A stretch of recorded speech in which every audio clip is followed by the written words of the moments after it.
people, satisfação! Sejam bem-vindos a mais um episódio do podcast My Business, um podcast do grupo My Job. Meu nome é Felipe Ávila e hoje comigo eu tenho o Ricardo Ayashi, presidente da Cacemes, médico. Seja bem-vindo, Ricardo, é um prazer ter você conosco. Obrigado, Felipe, estar aqui com você, num podcast sensacional. Já assisti alguns episódios e para mim é um grande prazer, uma honra estar aqui com você. Ricardo, para mim é uma grande alegria conversar com alguém com tanta experiência, não apenas em um setor específico. Além de ser médico, já caminhou numa área de política e principalmente numa área de gestão. É verdade. E não faz apenas alguns meses, né? Não, já tem algum tempo.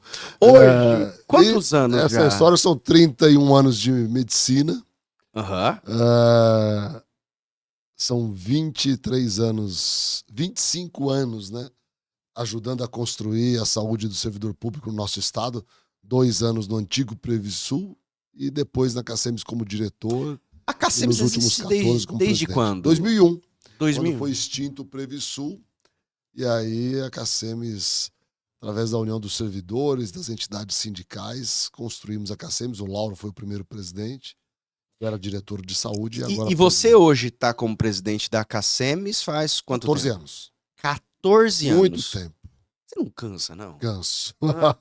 Canso, mas os desafios são estimulantes. Eu fico imaginando. São estimulantes. Os desafios são estimulantes. Mas mudam os desafios? Ou só mudam Diariamente. os valores? Diariamente. Os desafios da saúde são enormes. O nosso país é muito grande. Nosso estado é muito grande territorialmente, é pouco populoso. Tem uma distribuição de médicos muito desigual entre capital e interior. Uhum. Então tem muito médico aqui, tem pouco médico no interior, o que impõe alguns desafios. Nós tivemos que estruturar uma rede de atendimento e uma rede hospitalar ao longo desses anos muito grande. Investimentos altos foram realizados. Mas, enfim. Hoje, quando eu vejo Cacemes, principalmente ano 2024, que é quando estamos fazendo aqui, na verdade nós vemos uma grande estrutura. Não é apenas um plano de saúde, muito mais do que isso. De fato. Né? Aliás, pretendo falar com você ainda hoje, citar até sobre Banco Cacemes, que é um negócio novo e que é disruptivo. Algo totalmente diferente de tudo aquilo que se está tradicionalmente no mercado. Mas a Cacemes não começa como um hospital Cacemes. A Cacemes não começa como clínicas Cacemes. A Cacemes começa como, basicamente, quase uma cooperativa. Cara, ela começou como uma associação civil, sem fins lucrativos, onde tem 57 mil sócios, são servidores públicos titulares. E começou comprando serviço. Credenciando clínicas, hospitais, consultórios, enfim. Basicamente um plano de saúde. Um plano de saúde. Só que aí começam os desafios. O primeiro hospital foi de Dourados, surgiu quando um grupo de médicos de ortopedia fez uma greve contra a Cacemes, e aí, lá na gestão do Lauro, houve a compra do Hospital de Dourados, enfim. E aí começamos a estruturar uma rede de atendimento por entender que aquilo seria importante para nós. E foi de fato. Hoje a Cacemes tem essa estrutura grande e é o plano de saúde com o menor custo do mercado. Hoje é quanto? 450 em média por pessoa, em média, para toda essa estrutura. Não tem um plano de saúde com o mesmo padrão do nosso, né? Com o custo que nós temos. Todos são muito mais caros. Hoje a Cacemes basicamente aí 70% a 80% mais caro. Hoje são quantos hospitais, Cacemes? São 10 hospitais do estado, é a maior rede hospitalar do Mato Grosso do Sul, né? Hoje são 10 hospitais. Eu acredito que eu vi esse número esses dias, que já passaram de 2.000 e poucos funcionários. 3.300. 3.300 funcionários. 3.300. E dos 50 mil servidores, hoje, na verdade, esse número cresceu consideravelmente. São 57 mil servidores, são 215 mil vidas atendidas. Ah, porque pega os dependentes, agregados, tem alguns convênios com municípios também que tem seus servidores sendo atendidos pela Cacemes. Ou seja, você acaba tendo, dentro do seu caixa, um valor considerável para administrar. Grande. Que passa pelo caixa, né? Porque assistência à saúde É um custo absurdo, né? Principalmente nos últimos anos. Eu conheço alguns. Mas sim, 1 bilhão e 300 por saúde, ano. é muito dinheiro que muito passa. Dinheiro, né? Muito dinheiro. E de fato eu entendo. Bom seria se tivesse no caixa a discricionariedade para poder decidir onde vai todo esse valor. Alguma, Mas muito desse valor, na verdade, já é vinculado. A verdade é que o modelo de saúde atual e o modelo de pagamento precisa e passa hoje por um processo de mudança de modelo, porque, na verdade, os planos de saúde, eles praticamente assinam um cheque em branco todos os meses para todos os prestadores de serviço e recebem essa conta 30 dias depois. Uhum. Então, é preciso, e temos feito isso em várias ações,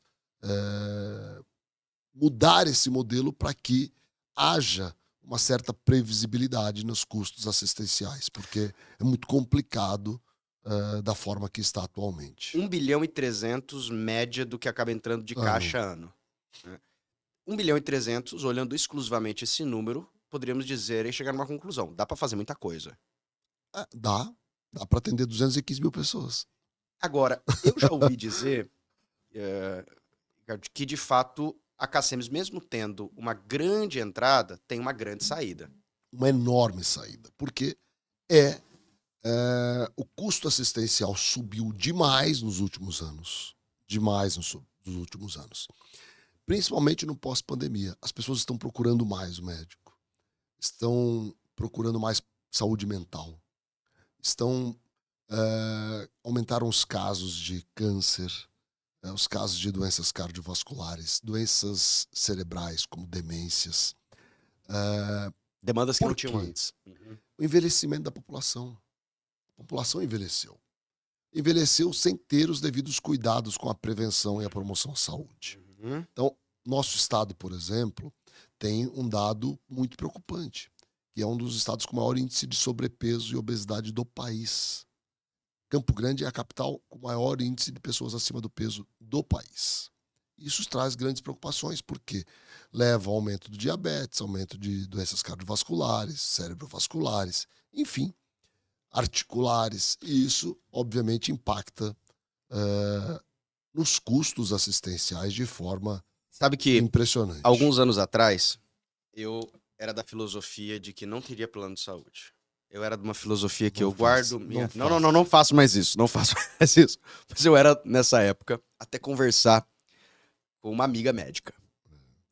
E eu era aquele que falava, não, eu guardo. Não faço. Eu guardo, eu tenho meu fundo de reserva, né? E meu fundo de reserva era um fundo que, no meu caso, era, na época, mais de 6 meses do que eu precisava para viver. Eu digo, se eventualmente precisar, vai porque eu não uso.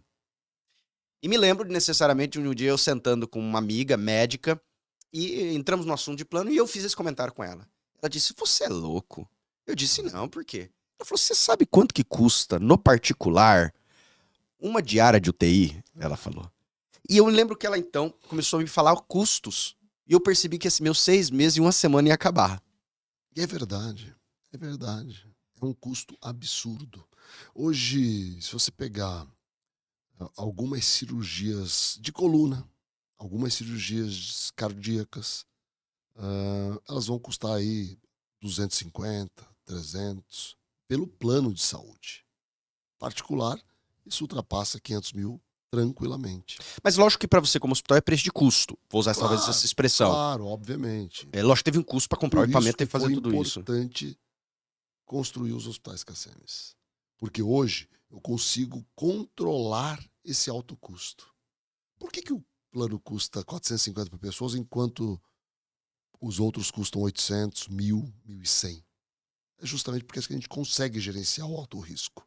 Dentro de uma estrutura de excelente qualidade. O nosso hospital é o melhor do estado. O Hospital de Campo Grande, o Hospital de Dourados, nós temos cirurgia robótica, nós temos transplante de medula óssea. Não tem ninguém que faça isso no estado.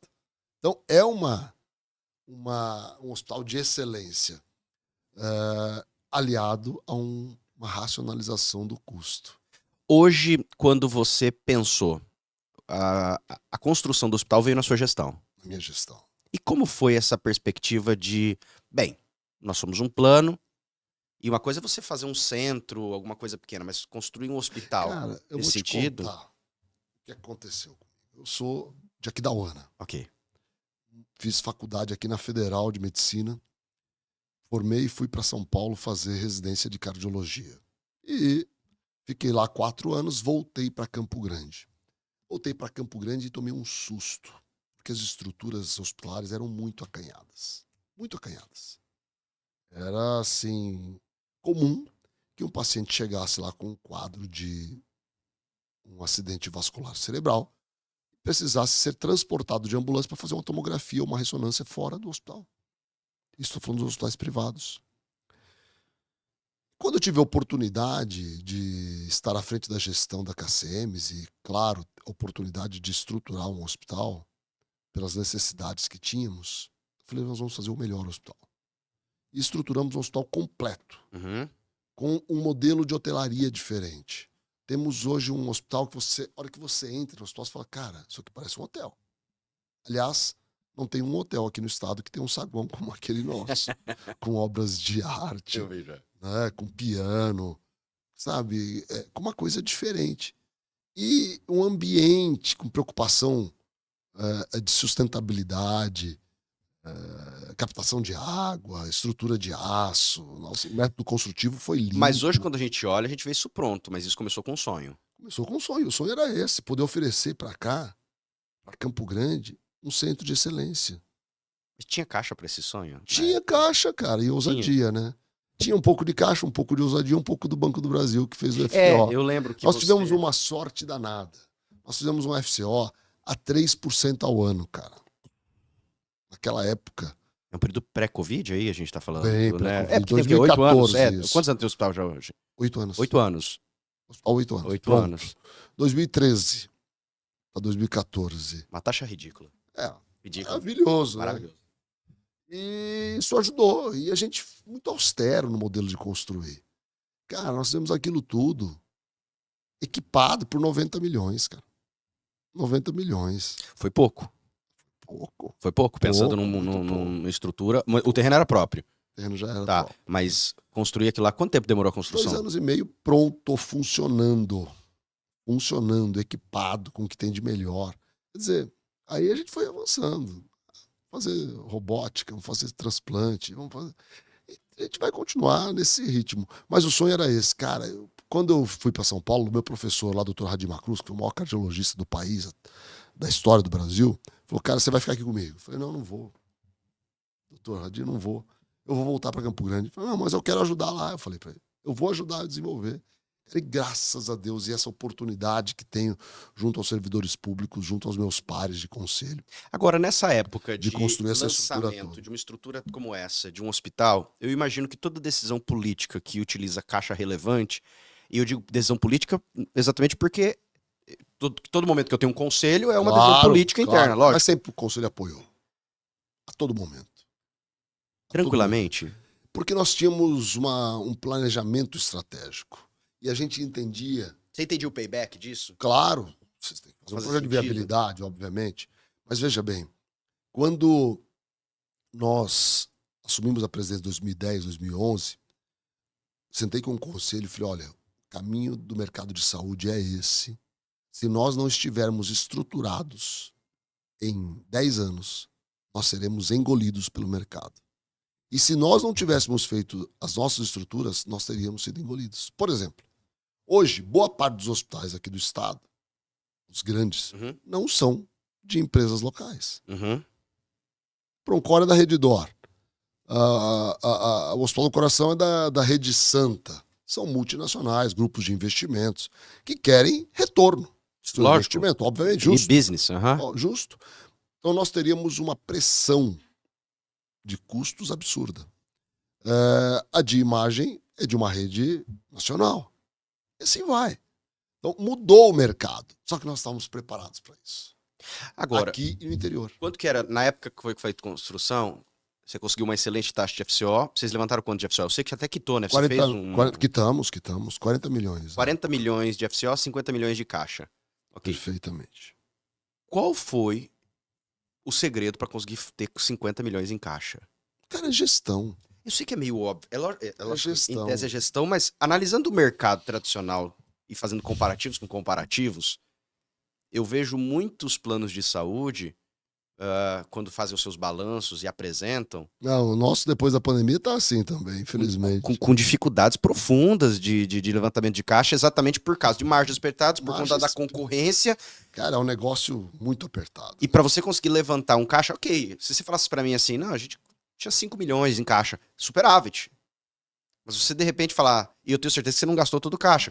Não, você claro. tinha, mas você falar, eu tenho 50 milhões, né? Só para você ter uma ideia, hoje nós temos que ter, junto à Agência Nacional de Saúde, 120 milhões de reais em caixa, sem poder usar. De segurança. Fundo garantidor. Mas a gente não pode usar. Não podemos usar nem na pandemia, cara. Um absurdo. Um absurdo. Hoje as receitas de um hospital, de todo um sistema CACEMS, ele vem da onde? Logicamente, vem dos servidores. E do patrocínio que o Estado dá ao servidor. Como que é isso? Explica pra mim. Porque o servidor contribui com 6 a 7,5% do seu salário, dependendo do número de dependentes. Tá. E o Estado... Desconta em folha. Estado 5,25% como benefício de recursos humanos para o servidor. Entendi. Para o servidor.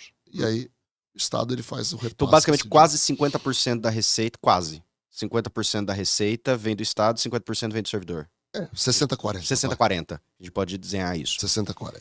Agora, diante desse cenário, hoje... Mas veja bem, o Estado patrocina o servidor. Porque se esse servidor sai da CACEMS, o Estado para de repassar aquela parte, aquela fração. E é facultativo o servidor ficar ou não? Facultativo. Agora, 90% tá na CACEMS. 90%. Eu ia perguntar, mas independentemente de ser facultativo, não faz CACEMS. muito sentido para ele sair, porque esse valor que você acabou de comentar comigo é um valor que... É muito abaixo do mercado. É abaixo do mercado. Abaixo do mercado. Agora, pensando nesse cenário de gestão, eu percebi dentro da análise da CACEMS da gestão que vocês não ficaram, usando talvez essa expressão, satisfeitos com a construção apenas de um hospital aqui em Campo Grande. É verdade. Nós temos, aqui em Campo Grande, nós temos centro de diagnóstico, nós temos centro de atendimento psicossocial, nós temos clínica da família. Mas quiseram também ir para o interior? E para o interior. Dourados nós fizemos um hospital espetacular. Não tem nem como comparar com qualquer outra estrutura de Dourados. Qual foi a estratégia, ou qual é a estratégia de expansão motivacional? Assim? Lógico, a tem que ter população de Dourados e da Grande Dourados é maior que a daqui. De servidores? Ah, é? Sim, e a população em geral e de servidores. Você tem muita gente lá. Eu não imaginaria isso. A região é grande, são 32 cidades. Ah, tá. Que ela acaba utilizando e se adequando ali. Utilizam lá. Aquela região é enorme. E tem poucas estruturas lá. Então, poucas, públicas e privadas. Então, havia uma demanda gigantesca. E tanto é, aí as pessoas... Até mesmo aí dentro do conselho, algumas pessoas, pô, pra que um negócio tão grande desse? Porque a gente tinha 50 leitos, foi para 150. Lá em Dourados. Hoje, vindo para cá, liga o superintendente dos nossos hospitais e falou, Ricardo, o hospital de Dourados não tem um leito. Está lotado. Bom por um lado, ruim por outro, né? Ruim que as pessoas estão adoecendo. Mas por outro lado, bom, porque elas têm onde buscar assistência e um local de excelência. Fizemos uma pesquisa recente lá no hospital. 93% de ótimo e bom na avaliação do hospital. Você tem esse viés administrador político há muito tempo. Aliás, eu sei que até mesmo politicamente, agora falando fora do setor fui mais de ativo, gestor. Né, é verdade. Foram afastei mesmo. Você se afastou. Fui candidato ao Senado, só. Você foi candidato ao Senado, depois tinha uma expectativa, foi presidente regional aqui do PSB. Foi presidente... Foram, PT quantos anos? 14, 15 anos de PT? Eu sei que você ficou muitos anos no PT. Eu fiquei... acho que 10, 12 anos. 10, 12 anos. Bastante tempo. Partido dos Trabalhadores. Quando você sai do Partido dos Trabalhadores, você vai pro PSB. E quando você se candidata ao Senado... Eu até li uma entrevista sua antiga, da época que você estava se candidatando ao Senado. E, aliás, você foi muito bem. Foi 200 e poucos mil votos. 281 mil votos. Era 25% dos votos. É um número considerável. A Simone ganhou, né? E que honra, porque eu tenho maior admiração pelo trabalho que ela faz. Agora, você acaba mudando de partido, se torna presidente regional do PSB aqui, né? Na última gestão foi você, né? Aí depois acho que mudou agora. O Duarte assumiu.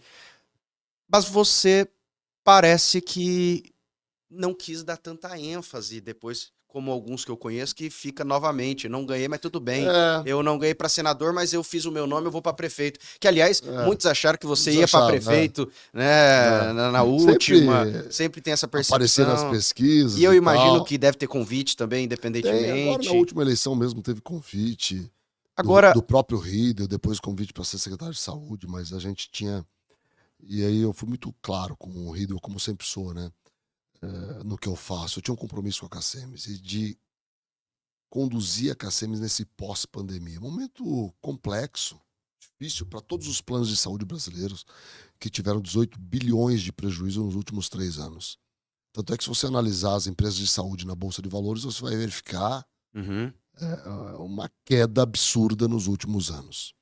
Mas a gente tem esse compromisso e estamos seguindo com ele. Desafiador, né? Com alguns embates. Mas esse compromisso, você acabou de falar, são quantos anos de presidência? 14? 14 anos de presidência. E, aliás, vai até 2027? 27. 14 anos de presidência, vai ser 17 anos de presidência, se Deus quiser, avançando, porque já tá ganho. Já tá aí. No caso aí. É bastante tempo. É muito tempo. Você não pensa em novos desafios, Ricardo? Faz horas que eu estou pensando. Inclusive, ontem nós tivemos uma assembleia da Cacemes e eu propus o fim da reeleição ilimitada. E é engraçado que não aceitaram. Mas eu não tenho esse objetivo mais, não. Eu tenho outros projetos pela frente. Tenho convites, inclusive, de outros estados para poder atuar na gestão de saúde. Exatamente. Eu imagino que pela experiência, a gente acabou de falar de muitos hospitais privados. Normalmente, até mesmo hospitais privados querem colocar e encabeçar dentro de seus negócios pessoas que têm experiência. De outros estados, inclusive, graças a Deus, a gente tem muitos convites e tem, claro, negócios próprios que a gente sempre... Mas politicamente ainda é algo que te apetece? Já foi. Já foi um sonho, já foi um desejo. Mas nesse aspecto, desejo de contribuir com o nosso estado, né, com a nossa cidade. Mas eu acho que a Cacemes preencheu muito isso, sabe? A gente pôde fazer muita coisa ao longo desses anos. Você acha que você pôde contribuir mais sendo presidente da Cacemes do que se você fosse, por exemplo, senador? Eu pude contribuir bastante estando na Cacemes. Okay. Eu vejo o trabalho da classe política um trabalho sensacional, é um trabalho extenuante. Eu admiro hoje. Cansativo. Eu admiro quem se coloca à disposição da população para representá-lo nos cargos públicos, porque veja, imagina um deputado federal, um senador que passa a semana em Brasília, chega aqui sexta-feira, geralmente vai para o interior e fica domingo apenas em casa. Quando fica? Eu, particularmente, hoje, não tenho essa disposição para ter esse tipo de rotina. Sabe que eu estava conversando com o senador Nelsinho Tradi aqui no podcast, e dentro de um dos nossos diálogos eu comentei com ele, de fato ele assim concordou. Eu vi uma entrevista de um ex-candidato à presidência dos Estados Unidos em Harvard, e ele fizeram ler uma pergunta sobre quais seriam os pressupostos que ele entenderia para alguém entrar no mundo da política. E entre alguns ele disse 2 que para ele eram essenciais. O primeiro, tenha seus filhos criados, porque você não vai mais passar tempo com eles. É verdade. E o segundo, tenha já sua renda formada antes de entrar, para que você não dependa politicamente, financeiramente dela para suas despesas pessoais. É verdade. Eu acho isso muito importante. Agora, esses 2 elementos você já estabeleceu. Cara, a gente tem uma história de vida, né? São 31 anos de profissão. Falei, não é alguém que está entrando agora. Mas realmente, acho que aí o aspecto familiar pesa bastante. Respeito aos meus filhos que não desejam que eu participe de processos eleitorais e a gente tem que respeitar a família, minha mulher também. Então, acho que a gente tem... E também o ímpeto diminuiu bastante. Né? Você vai querendo... Muito. Eu não vou dizer, talvez, colocando o pé no acelerador, acho que não seria essa talvez a expressão, mas mudando as guerras, né? Mudando os focos. Gosto muito de empreender, né? Eu tenho meus empreendimentos também, investimentos no campo imobiliário, eu gosto muito disso. É um setor que dá muito retorno. Se você constrói, vende. Se você compra, vende. Isso é uma coisa muito interessante. E eu gosto do mercado imobiliário. Então a gente também tem que respeitar um pouco as outras faces mas você sabe da que nossa tem isso, vida. né? Às E eu tenho vezes... minha clínica de cardiologia, do qual eu sou sócio, que é o Centro de Diagnóstico Cardiovascular. Você não atende mais, né? Atendo um pouco. Atende ainda? Os pacientes mais antigos, né? Eu não imaginaria que você ainda Atendo estaria um na pouco, atividade de continuar na Nos operação. últimos meses eu não tenho conseguido. Eu digo pelo tempo, eu digo pela nos últimos energia. meses eu não tenho conseguido, mas atendo sim, pouquinho ainda. Avançando, Gosto muito de atender. Nós falamos um pouquinho de dinheiro e eu queria, e Cacemes, e me surpreendeu o fato de algo recentemente que foi uma inovação. Eu queria entender um pouquinho de onde surgiu principalmente essa ideia, que é o que foi lançado agora, o Banco Cacemes. Eu fiquei surpreso. O pressuposto inicial é do que nós falamos logo no início. O dinheiro que a Cacemes movimenta. Sim, imagino. 1 bi 300. Tem uma rede de pessoas que estão em volta da Cacemes. Prestadores de serviço, médicos, clínicas, hospitais, servidores Cacemes, funcionários Cacemes, servidores públicos. Então, é uma movimentação gigantesca. E essa parceria surgiu para que nós pudéssemos conquistar esse público e, claro, gerar receitas diante da movimentação financeira e desse entorno. Mas agora como é que funciona na prática? Porque vocês criaram um banco, deixa eu só entender, é um banco exclusivo para os associados ou não? Não. Vai ser aberto. É aberto. Então, se usando a marca Cacemes, entendi. Uma parceria com a Bybis e o Banco Omni, que o doutor eu não sou servidor, mas quero abrir uma conta. Pode abrir. Pode abrir uma conta. Análise de créditos tradicionais como qualquer banco, como é que funciona? Normalmente. Mas tem algum benefício extra? Se eu sou sim, nós estamos trabalhando nisso. Que é novo, né? Taxas de juros é novo, e estamos trabalhando. Taxas de juros atrativas, seguros, essas coisas todas que um banco produtos oferece. Que o banco oferece multimoeda, cartão de crédito, enfim, todos os benefícios. Agora, eu vi Agora, é uma forma, num cenário apertado que os planos de saúde enfrentam. Você tem duas formas, né, de trabalhar. Ou você chora ou você vende lenço, não é isso?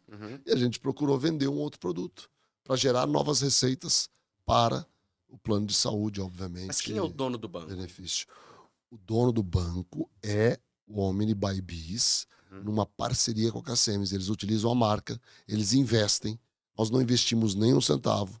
E parte significativa dos resultados serão da Cacemes. Sendo que nós não temos responsabilidade também com qualquer eventual perda. Mas vocês entraram juridicamente como sócios no banco. Eu digo como parte relativa dos resultados serão da Cacemes. É por isso que eu acabei pontuando. Exatamente. Ainda que ela não faça necessariamente o aporte. Nem aporte, nem responsabilidade sobre eventuais perdas. Mas ela acaba sendo uma parceira estratégica. Perfeito, claro. Porque o que acontece? O que eles enxergaram?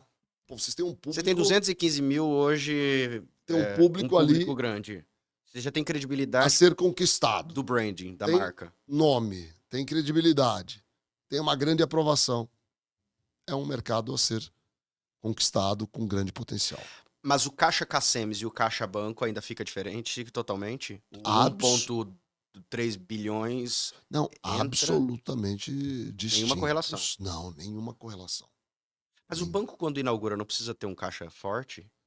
Garantidor? Mas é do Banco Omni e do Bybis. Eles é que estruturaram esse fundo. E agora eles começam, então, a trazer capital interno para... Perfeitamente. Nós não entramos com nada. Nada. Só a marca. Hoje... E outros estados já estão buscando, viu? Depois dessa ideia. Fiquei imaginando... Mas eu não... Existe já semelhantes a... No setor saúde, do setor de saúde? Não. Porque assim... Não, pelo menos não pesquisamos. Eu nunca vi um banco Unimed. Eu nunca vi um banco... nunca vi também. Semelhante a algo... Por isso que alguns já estão buscando... E principalmente porque não vai ser um banco 100% digital. Ideia. Sim. Né? Acho que aqui em Campo Grande, Avenida Afonso Pena. Tem ali. Projeto ali. Não inaugurou ainda, né? Já inaugurou, já está funcionando, já está funcionando. Onde que fica? Aqui? Ali na Afonso Pena... no edifício Evolution, ali no térreo, né? Falando de inovação, hoje eu tenho percebido que uma das estratégias da gestão Cacemes tem sido tratar muito no cenário de inovação. Aliás, principalmente aqui no estado, me corri se eu estiver equivocado, eu vi um vídeo de fazendo uma cirurgia por meio de robótica. Sim, é verdade. Como que foi isso? Me explica. O que aconteceu? a saúde evoluiu muito, né? A assistência à saúde evoluiu muito. E alguns grandes centros já estão fazendo cirurgia robótica há alguns anos. E a gente percebeu que os pacientes estavam buscando esse tipo de atendimento, porque realmente ele traz grandes benefícios para algumas cirurgias. Por exemplo? Próstata. Qual era o grande temor de uma cirurgia de próstata? 2 efeitos adversos importantes: incontinência urinária e disfunção erétil, que boa parte dos homens corriam o risco de sofrer no pós-operatório. Com a robótica, cai drasticamente o índice de complicações desse tipo. Agora, para você colocar isso, eu imagino que tem 2 grandes gargalos. O primeiro é comprar o equipamento. Sim. E o segundo é o médico que saiba operar o equipamento. Mas nós já tínhamos médicos aqui no estado que estavam saindo para operar fora. E quanto custa o equipamento desse? O equipamento custa $1.800.000. Claro que você tem formas de financiamento. Claro. Mas o custo dele, sim, hoje a gente está falando altíssimo. Aí de quase, com dólar do valor quase que tá aí, 11 milhões aí. 11 milhões de reais. Que aliás é outra coisa, esse dólar nessa altura põe uma pressão danada, né? Hoje tem muita vinculação ao preço de dólar diretamente, indiretamente tem muita coisa importada, né? Muita coisa importada ainda, materiais cirúrgicos, grandes equipamentos médicos. Aliás, a gente precisa discutir isso. Por que não isentar tributos de equipamentos médicos que não são produzidos no Brasil?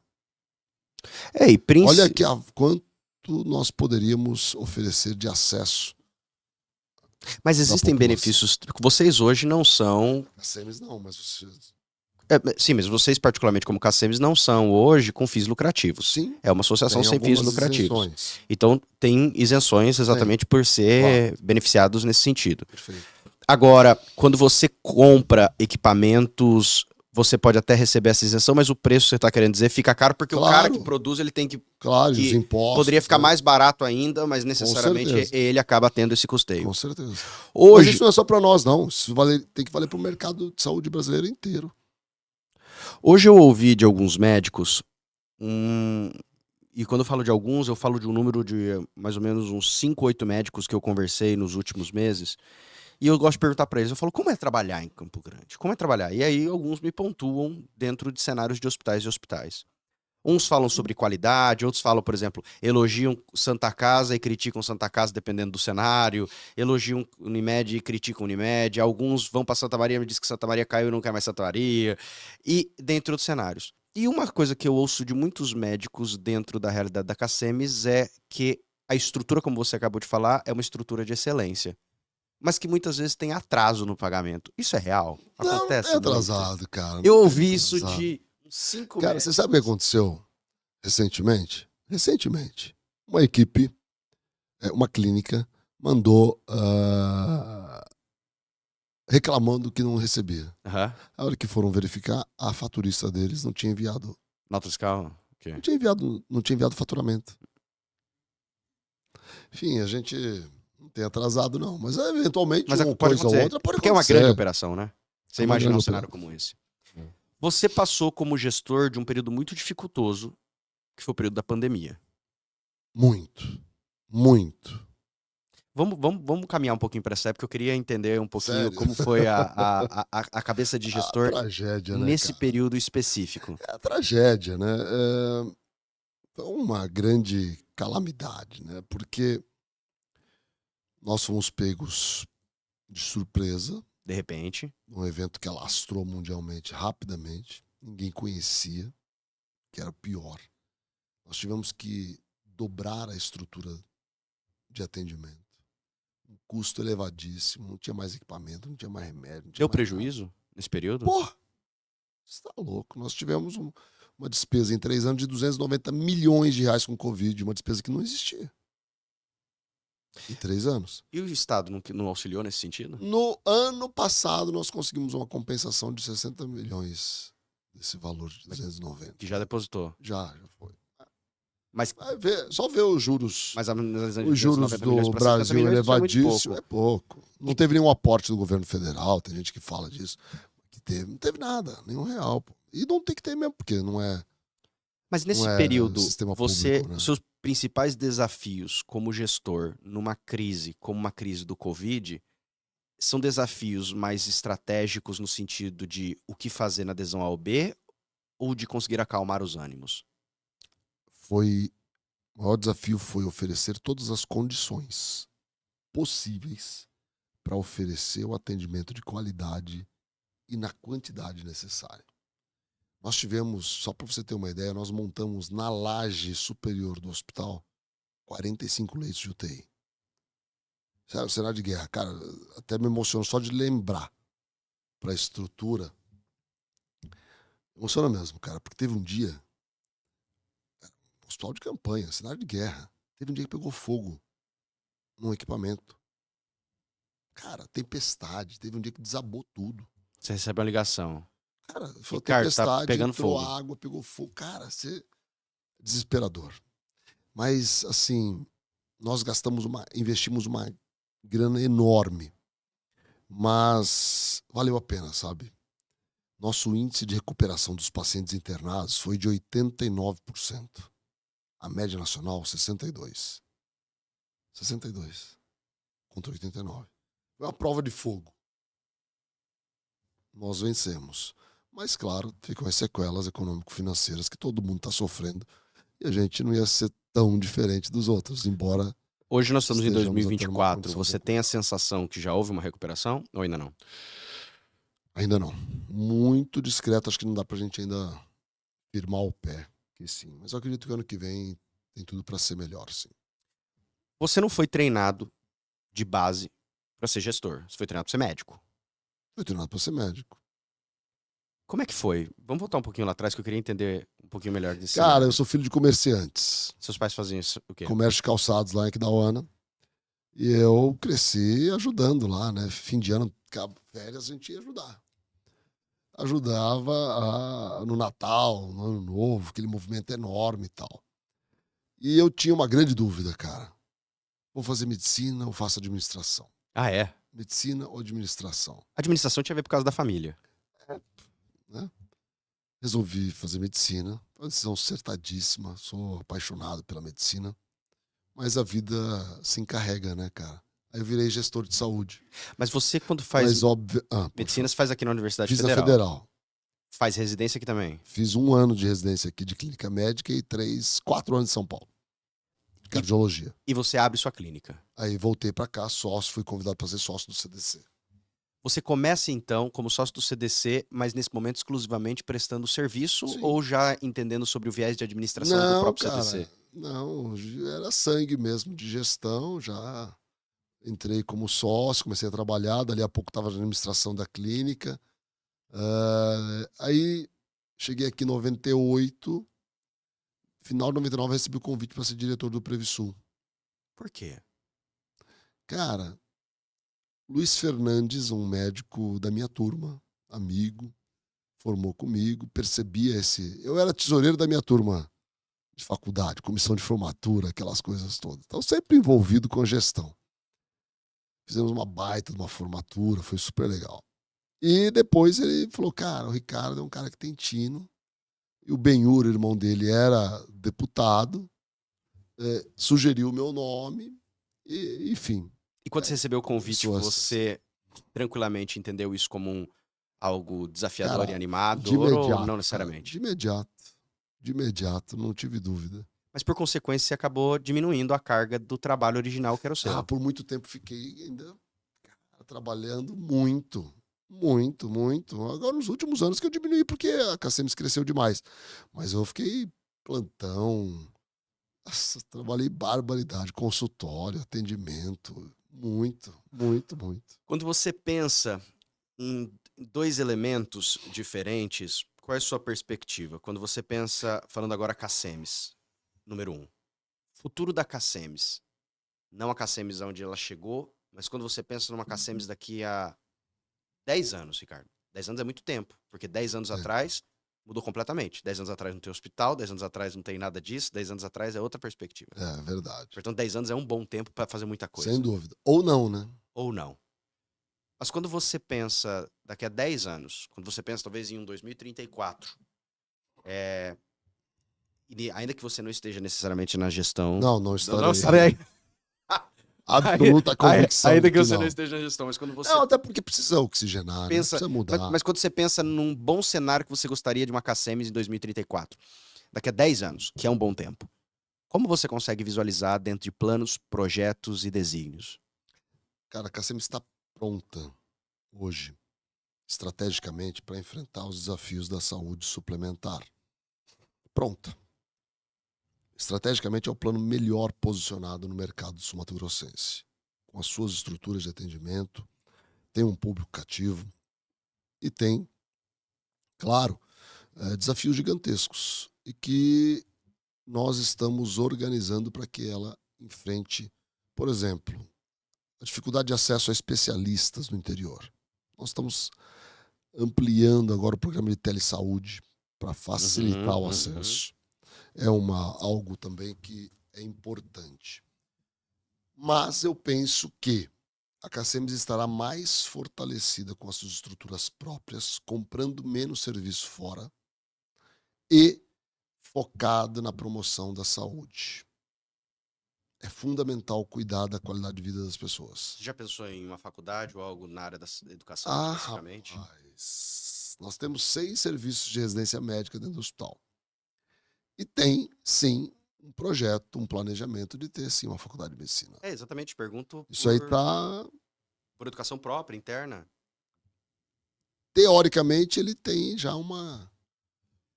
Existe uma discussão em cima disso. Obviamente, você precisa viabilizar economicamente. Não, nós temos tudo. Temos tudo, só falta... Mas uma faculdade gasta menos que o hospital, né? Cara, gasta menos que o hospital, mas tem hoje todo um trâmite também de autorização, de liberação de curso. Não é tão simples, mas não. Falando de futuro agora, não de Cacemes, mas de futuro, Ricardo. Quando você olha para você, porque como você acabou de dizer aqui, 10 anos Cacemes, não é necessariamente 10 anos Ricardo, porque você mesmo já apontou que não tem a perspectiva de daqui a 10 anos estar Cacemes. Mas quando você pensa em planos e projetos, você tá quantos anos hoje, cara? Tenho 53. Você tem 53. A gente tá falando do Daqui Ricardo. 10 anos? 63. Uau. Rapaz. Quando você desenha algo que te alegra o coração, como é que você pensa? Medicina.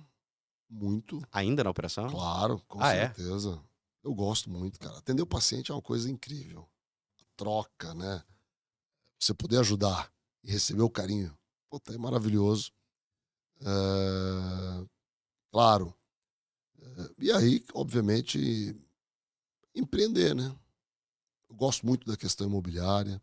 Gosto muito de inovações na saúde. O uso da inteligência artificial como meio de você racionalizar o uso das tecnologias e dos tratamentos. Então tem muita coisa para ser explorada aí no mercado de saúde. Ricardo, obrigado.